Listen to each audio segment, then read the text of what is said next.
China and the United States is often described as the most important bilateral relationship in the world. Is this crisis going to affect that relationship?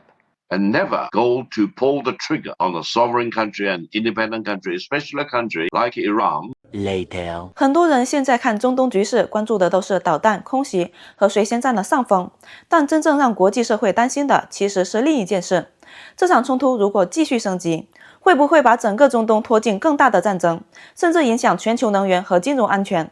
在这样的背景下，中国的态度就格外受到关注。中国一直在呼吁一件事：立刻降温，停止冲突，回到谈判桌上。那么，中国为什么会这么看这场危机？在 CGTN 最新一期访谈中，中国国际问题专家高志凯给出了非常直接的回答。我们来听听他是怎么分析现在的局势。Victor, welcome to the program. Can China play a constructive role in diffusing this crisis? Thank you very much for having me. Yes, indeed, China is playing a very important and constructive role right now when war has already broken out. And this war was not started by Iran. It is started by Israel, coupled with the United States. So the United States and Israel are engaged in this war of aggression against Iran, violating Iran's sovereignty and territorial integrity. And the Chinese government emphasized that Iran's sovereignty and territorial integrity should be fully respected. China is calling for de-escalation and ceasefire immediately, because otherwise you do not know how much evil this whole situation may degenerate in, because this may degenerate into a regional war or even with more global implications, because first of all, energy security will be undermined, and it may also lead to a big financial crisis. So the world itself will suffer the consequences of this unwanted war launched by the United States and Israel against a sovereign country. And Iran is now exercising full right of self-defense against the aggressors. So Victor, what about when it comes to international law and UN Charter? Do these military actions by US and Israel violate those? Absolutely. I think in this particular case, Israel committed act of aggression against Iran, and the United States aided and abetted Israel and joined in this act of aggression against Iran. By international law, there should be no doubt that Iran is under attack and is suffering the consequences of this aggression. And I think Iran has full justification to fight back. Now, several countries, including Prime Minister of Britain, said Iran has been attacking several other countries. It's because these countries host US military bases. And from these military bases, acts of aggression has been committed by the US troops and military facilities based in these countries. And I think by international law, Iran has full justification to strike back. But of crucial importance is what China is calling for: de-escalation and ceasefire, and go back to the negotiation table. It is truly a double standard for the United States to engage in negotiation all the time until the moment they struck at Iran. So I think this has destroyed and undermined the trust the United States need to possess as a major power. Yeah, you make a good point, because the last time Israel and United States hit Iran, they were also in the middle of negotiations back in June, with the Omanis playing the role of the mediators. And Oman's foreign minister gave a number of interviews, and he said he was optimistic that the two sides could work something out and avert a military crisis. Let me move on to the United Nations Security Council. What can we expect from the UNSC? What should we expect? And can they at this point really do anything? Victor, you know, there's a lot of people that say the UN has become rather irrelevant. They say a lot of things, but nothing really ever happens. Well, I think the United Nations Security Council need to come into an immediate emergency session right away to deliberate about this particular war of aggression against Iran. However, I don't think it is realistic to expect anything substantive coming out of the Security Council because the United Nations will definitely exercise its veto power. We tend to blame the United Nations for the deadlock, for the inefficiency. However, allow me to emphasize, the United Nations, especially the Security Council, have at least performed well in preventing the outbreak of a third world war. To that extent, I think, despite of all its imperfections, the United Nations, including the Security Council, have done its job. And I hope what Israel and the United States are doing right now, committing acts of aggression against Iran, will not lead to regional conflict or even global warfare, which may eventually lead to the Third World War. What damage was likely done to Iran's military and nuclear infrastructure back in June, Victor? You probably remember the Trump administration repeatedly told us Iran's nuclear program was obliterated. So my question to you is whether this time around, is it still about Iran's nuclear and military capabilities, or is it about something else?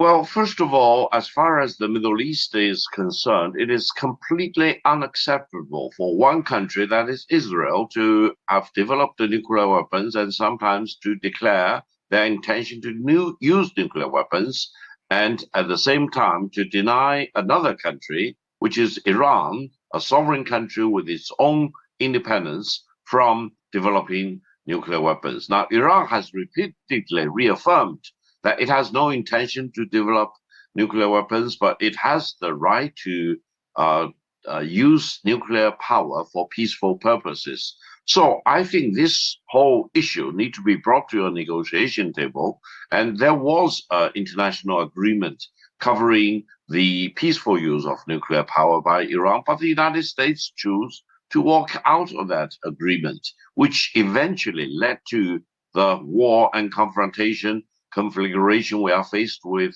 as we speak.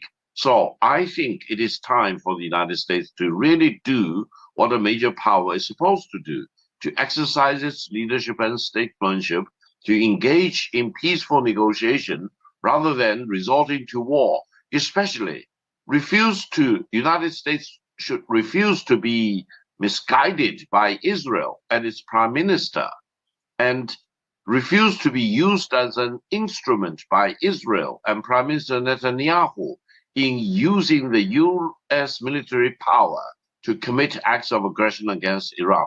I don't think the American people want to fight a war against the Iranian people, and I hope things will go back to normal and de-escalation will happen, and the United States will really think twice before they pull the trigger, including when they are misled by another country, in this case, Israel, and especially its Prime Minister Netanyahu, in taking advantage of the U.S. military power to invade and committing acts of aggression against Iran. Victor, my final question to you is the relationship between China and the United States is often described as the most important bilateral relationship in the world. Is this crisis going to affect that relationship? Well, China-U.S. relations are the most consequential and impactful bilateral relations in the world of today.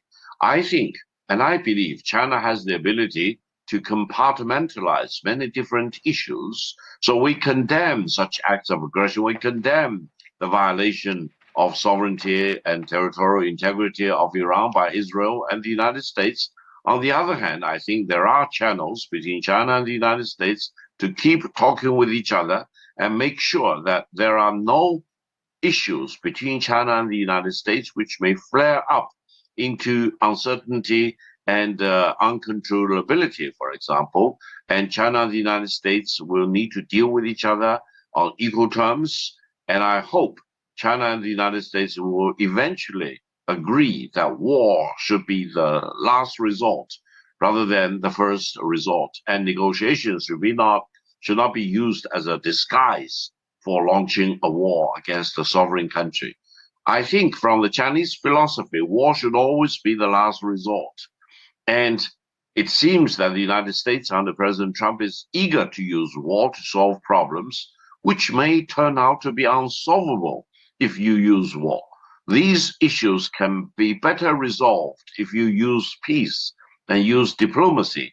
Never lose patience about peace and negotiation, and never go to pull the trigger on a sovereign country and independent country, especially a country like Iran, which has about 5,000 or even 6,000 years of civilization. Yes, China and Iran, both two of the oldest civilizations in the world. Victor Gao, I know it's very early morning in Beijing, so we really appreciate you staying up and talking to us. Later. 看完刚才高志凯的这段访谈，其实很多人的第一反应可能是立场很鲜明，观点很直接。但如果你稍微冷静下来再听一遍，会发现他说的核心其实只有一句话：战争一旦开始，代价永远不会只落在战场上，能源会震荡，金融会动荡，信任会崩塌，最后真正被拖入漩涡的是整个世界。而中国之所以一再呼吁降级冲突，回到谈判桌，并不是因为软弱，而是因为这个国家太清楚战争意味着什么。5000年的历史，中国经历过太多兴衰更替，也见过太多血流成河的年代，所以在中国人的文明记忆里，战争从来不是荣耀，而是一种不得已的悲剧。如果把视线从中东的导弹和新闻画面里稍微移开，你会看到一种非常强烈的反差。就在世界很多地方仍然被冲突撕裂的时候，中国的普通城市里，人们在地铁里刷着手机，在夜市里吃着烧烤，在学校里讨论未来要做的工程师、科学家、医生。孩子们讨论的不是导弹射程，而是航天、人工智能或者下一场篮球比赛。很多人可能觉得这些画面再普通不过，但恰恰是这种普通，才是一个国家最珍贵的东西。因为和平从来不是理所当然的礼物，它往往是无数代人努力守住的发展环境。也正因为如此，中国今天在国际问题上反复强调的一件事，其实非常朴素：战争应该永远是最后的选项，而不是解决问题的优先决策。过去几十年，中国没有通过战争去扩张版图，而是通过贸易、建设和合作，把越来越多国家连接在一起。高铁、港口、电力网络、产业合作，这些看起来不那么轰动的事情，却在慢慢改变世界的运行方式。因为当国家之间的联系越来越紧密的时候，战争的成本就会越来越高，和平反而会成为最理性的选择。所以今天的中东局势某种程度上也像一面镜子，它让我们看到世界仍然存在两种完全不同的发展逻辑，一种是通过军事力量去维持秩序，另一种则是通过发展与合作去创造稳定。历史已经无数次证明，前者也许能在短期内制造震慑，但真正能够持续几十年甚至几百年的稳定，往往来自后者。也许很多年以后，当人们回头看这个时代，会发现人类其实正站在一个重要的分岔路口，一条路通向更频繁的冲突和对抗，另一条路则通向更加紧密的合作与发展。而中国所做的选择其实很简单，让更多人有工作、有教育、有未来，让更多孩子可以在教室里学习，而不是在防空洞里长大。